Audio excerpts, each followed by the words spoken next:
салом бинандагони азиз, шумо барномаи хабариву таҳлили ахбори озодиро дар пахши мустақим тамошо доред. имрӯз 17 апрел аст ва дар кулбори барнома ин мавзӯъҳоро дорем. паёмади борони шадид ва сел дар Дубай. бо халалдор шудани кори фурудгоҳ боз як самти равои тоҷикон бо хориҷа мушкил гардид. пажӯҳишгари рус мегӯяд муҷозоти дастаҷамии муҳоҷирон дар пайи ҳамла дар Крокус амали нодуруст аст.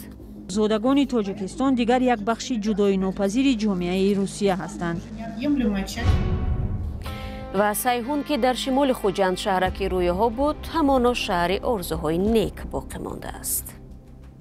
фонтани хуноро бардоштагӣ сивер нест, об нест, барои ҳамин омадан натонисти содия. хабари аввали мо марбут аст ба онҳое ки азми сафар ба Дубай ва ё баръакс аз он ҷо ба Тоҷикистонро доранд. парвози ҳавопаймои ширкати Fly Dubai ки мебоист имрӯз аз Дубай ба Душанбе сурат мегирифт, то 20 апрел ба таъхир гузошта шуд. сабаби лағви парвоз ба гуфтаи намояндагони ин ширкат ба номусоидии ҳаво ва боронҳои шадид дар фурудгоҳи Дубай вобаста мебошад. рӯзи 16 апрел дар Дубай беш аз 250 миллиметр об ба замин рехт ки бузургтарин дар таърихи ин кишвар аст. тоҷикони муқими Дубай ҳам наворе фиристода мегӯянд ки мошинашон зери об мондааст. ина мошини мо айшавай рӯз кардага шав об кам буд, гуфтем ак саат рӯзи 15 апрел полиси Дубай ҳушдор дода буд ки як рӯз баъд борони шадид меборад ва зимнан имрӯз 17 апрел ҳам мақомоти ҳифзи ҳуқуқи ин кишвар хабардор намуданд ки борон аз манотиқи ғарбии ин давлат оғоз ёфта дар саросари иморот паҳн мешавад. додгоҳи дар Твери Русия як шаҳрванди Тоҷикистонро боздошт кард. додгоҳ гуфтааст, ӯ ду айбдоршавандаи ҳамлаи Крокус бародарон Диловар ва Аминҷон Исломовро дар манзилаш сабти ном кардааст. ба итлои додгоҳ боздошт шуда, ки шаҳрвандии Тоҷикистону Русияро дорад, гуноҳро бардошт гирифтааст. дар ин байн муфаттишон тамоми кормандони Крокусро барои даст доштан дар ҳамлаи террористӣ тафтиш мекунанд. таваҷҷӯҳи онҳо асосан ба зодагони кишварҳои Осиёи марказӣ будааст. ба навиштаи телеграм-канали База ба муфаттишон дастур шудааст бори дигар ҳамаи муҳоҷиронеро ки дар Крокус кор мекунанд бозпурсӣ намоянд. аз ҷумла бояд муайян кунанд ки онҳо ба Русия кай омада, дар кадом шароит ба кор даромаданд, чӣ гуна патент гирифтанд, дар куҷо ва кай аз забони русиву таърихи Русия имтиҳон супурданд. илова бар ин бо соҳибони манзилҳо ки муҳоҷирон аз онҳо хона иҷора мегиранд суҳбат мешавад. баъди ҳамлаи маргбор ба толори консерти Крокус дар канори Москав, рӯзи теъдоди зиёде аз муҳоҷирони тоҷику дигар кишварҳои Осиёи марказӣ сиёҳ шуд. бадрафторӣ бо онҳо авҷ гирифт, ронданашон аз Русия афзуд ва озору азият ба ҳар баҳона маъмулӣ гашт. ҳамкори мо Тоири Сафар дар бораи тақдири ояндаи муҳоҷирони тоҷик бо Наталия Зотова, пажӯҳишгари рус суҳбат кард ва нахост аз ӯ пурсид ки аҳволи муҳоҷирони тоҷик пас аз ҳамла то чӣ ҳад бад шуд. Оно, конечно, осложнилось, потому что... албатта вазъи онҳо баъди ҳамлаи террористӣ вазнинтар шуд, зеро мавҷи нави нафрату бегонаситезӣ бахусус ба муҳоҷирони тоҷик боло гирифт. аммо барои оилаҳои тоҷикон ва муҳоҷирони тоҷик ин чизи наве нест, зеро муносибат бо онҳо мутаассифона аз пеш ғайри дӯстона ва манфӣ буд. ман бо як эҳсоси ҳиҷолат дар ин бора гап мезанам. албатта баъди ҳамлаи террористӣ тамоюлҳои наве пайдо шуданд. аз ҷумла ин сатҳи хушунат, сатҳи нафрат, сатҳи бадрафторӣ бо муҳоҷирони тоҷикро ба сатҳи болотар мебарад, ки ин боиси нигаронии ҷиддӣ аст. ба назари шумо ин вазъ то кай давом мекунад ва муҳоҷирони тоҷик то кай чунин азоб мекашанд? К сожалению, самая острая волна, конечно, схлынет. албатта ин мавҷи бисёр баланд фурӯ менишинад, чунки ин нафрати зиёд дуру дароз давом карда наметавонад. дар айни ҳол ба назари ман ҳеҷ асосеро намебинам ки вазъ ба самти мусбат тағйир кунад. вақте бо нерӯи раҳбарони ҳукумати Русия, мақомот ва расонаҳо муносибати манфӣ ба тоҷикон ва муҳоҷирони тоҷик доман зада мешавад, мутаассифона заминаҳоеро намебинем ки вазъ ба самти мусбат тағйир кунад. ман инҷо мутаассифона ҳеҷ хаёлпардозиам карда наметавонам. Тут у меня иллюзий, к сожалению, нет. میتوان گفت که دپارتاسیا و اخراج دسته‌جمعی مهاجران و تفتیش‌های سراسری و بدرفتاری با آنها یک نوع جزای دسته‌جمعی مهاجران است. در واقع دایر به بازداشت‌های زیاد، اخراج، آمادگی‌ها به اخراج هزاران نفر گزارش می‌رسد. در حقیقت این نه تنها جزا به مهاجران تاجیک است، عین زمان جواب مقامات روسیه بازی برای جامعه کشور است. با آنها لازم است نشان بدهند که ما یگان کار میکنیم، بعد حمله تروریستی کار به انجام میرسانیم. از این روی یک راه آسانش به طور دسته‌جمعی جزا دادن مهاجران تاجیک از راه بازداشت و اخراج عمومی آنها است. یعنی به مردم نشان بدهند که ما کار آنها را به جواب نگذاشتیم و ما کار میکنیم. نوبسته از این همه تبعیض و بدرفتاری و بی‌حقوقی ما می‌بینیم که شهروندان تاجیکستان سعی می‌کنند شهروندی روسیه رو بگیرند. اجازه دهید با آمار شروع کنیم. رقم ها بزرگند. در دایره برنامه های گوناگون گرفتن شهروندی روسیه تنها در 4 سال گذشته تقریبا 5 میلیون نفر از زادگان تاجیکستان شهروندی روسیه شناسنامه روسی را گرفتند. این یک رقم بسیار بزرگ است و تعداد آنها را هم باید به نوبت گرفت که چقدر دیگر در گذشته شهروندی گرفتند. به نظر من وقتی ما درباره مهاجرت تاجیکان صحبت میکنیم یک تصوری نادرست درباره آنها حاصل می شود. همه چنین فکر میکنند و یا در افکار عموم در مطبوعات تصور این است که مهاجران تاجیک موقتا و یا برای چند سال به روسیه می آیند و این یک مهاجرت موسمی و کاری است. باید این را در یاد داشت که بسیاری از این مردم در روسیه میمونند. آنها زندگی در روسیه را انتخاب میکنند. از نظر مفهوم سراسری مهاجرت این یک رفتار معمولی است، چون مهاجرت یک بخش تاریخ انسانیت است. برای همین زادگان تاجیکستان دیگر یک بخش جدای ناپذیر جامعه روسیه هستند. بینندگان عزیز، مصاحبه کامل با ناتالیا زوت و به زودی در وبسایت azodi.org و همین کانال آزادی ویدیو نشر می شود.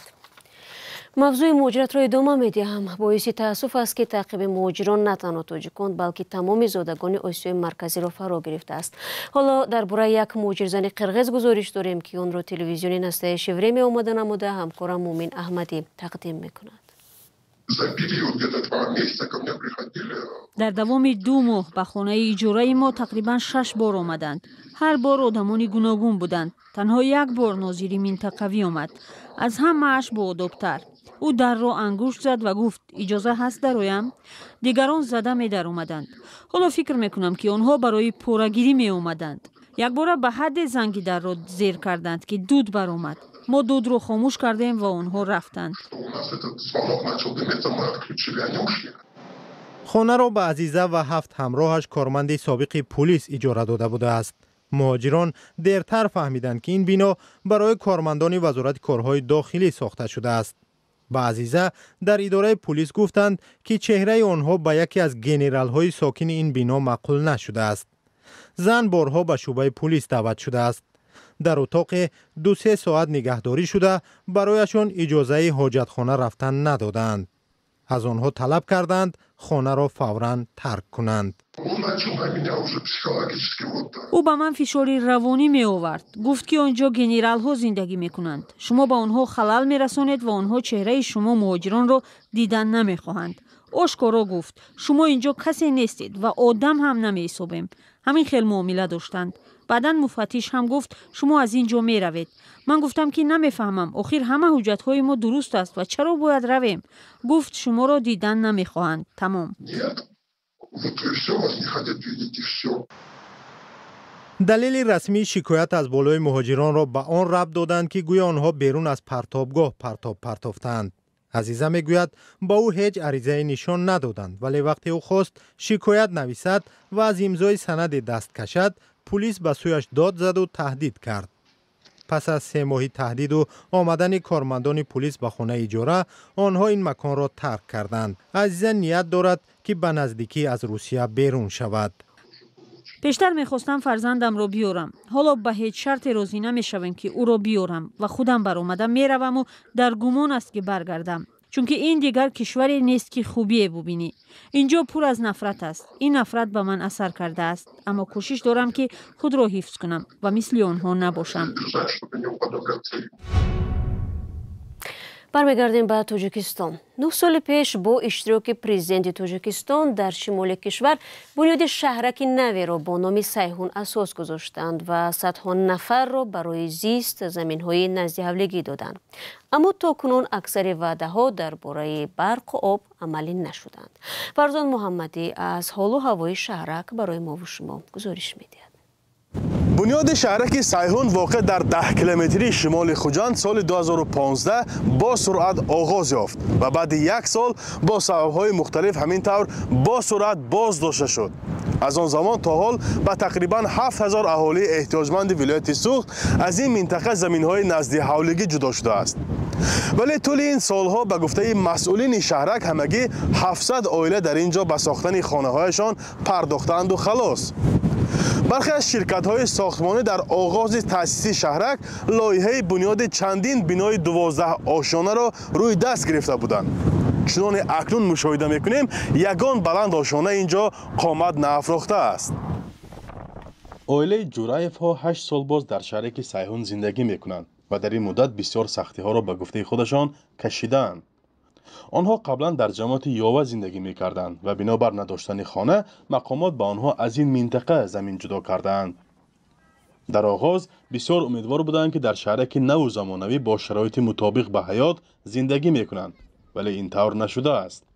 مکتب اکون 4 کیلومتر بچه‌ها زمستان به عذاب کوچکای دایدو بسیار کوچکا مول کن چند کشد وای میکنه برامدن وای میکنه بارانوی سخت میشه سیل میبیاد راهوی سیل میشد رفته بچه های از سیل میگیریم سیل را همو راهنده ازی رفت و سکتون هم بینید سیلی کلام میبیاد هم تو ششته برفتگی همون وقتی که باران میبراد بچه ها مکتب نمیرد باران و برفنده مکتب نمیفرسونیم ایسابی که میموند یک هفته باشده مدرس میموند. مشکل شهرک با نداشتن مکتب خلاصا نمی شود. دیگر ساکنان که از گوشه و کنار ولایت سوخت به اینجا آمده زندگی را اختیار کردند میگویند حیرانند با چنین وضع چگونه در این منطقه زندگی را ادامه دهند.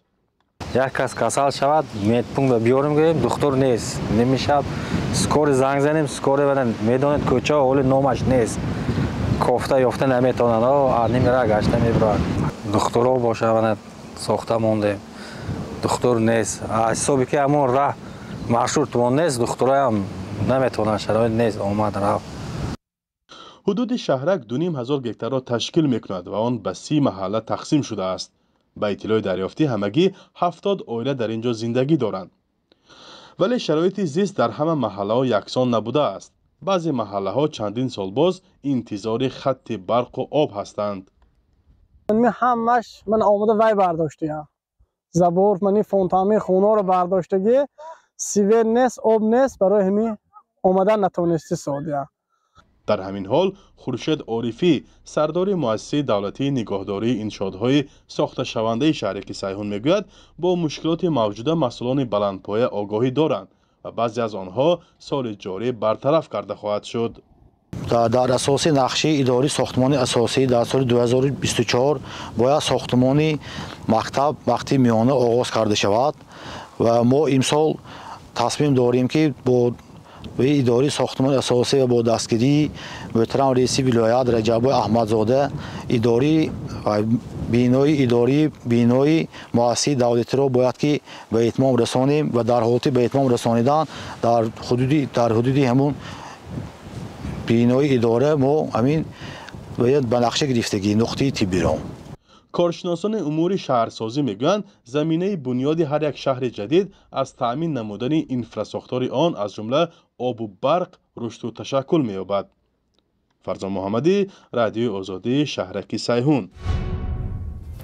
دوستان عزیز برنامه امروز اخبار آزادی را به پایان میبرم. تشکر که این 15 دقیقه با ما بودید و خبرهای بیشتر رو چون همیشه میتوانید در وبسایت ما azadi.org دسترس نمایید. همین گونه صفحه های رادیو آزادی در فیسبوک، اینستاگرام، تیک تاک و تلگرام در خدمت شما ایزان است. تا دیدار نوبتی که فردا میشود خود را ایجاد کنید و خدا نگهدار.